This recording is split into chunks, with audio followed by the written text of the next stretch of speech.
আসসালামু আলাইকুম এভরিওয়ান। আজকে আমরা বাসায় আসছি, কোনো বাজার টাজারই ছিল না। তো আমার হাজব্যান্ড এখন হালকা পাতলা কিছু বাজার করে নিয়ে আসছে, কালকে মাছের বাজার করবে। তো দেখুন, বিস্কিট, নুডলস, সেমাই থেকে শুরু করে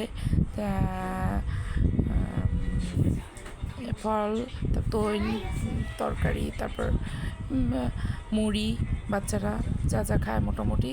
রাত্রেবেলা দোকানপাট বন্ধ হয়ে যাইতেছে, তো সেজন্য যা পারছে তাই নিয়ে আসছে, বাকিটা কালকে করবে। তো এখন মোটামুটি একটা বাজার বাসায় নিয়ে আসছে। আমাকে লাইক, কমেন্ট, সাবস্ক্রাইব করতে ভুলবেন না, আমি যেন নেক্সট ভিডিও নিয়ে আসতে পারি ইনশাআল্লাহ। আল্লাহ হাফেজ।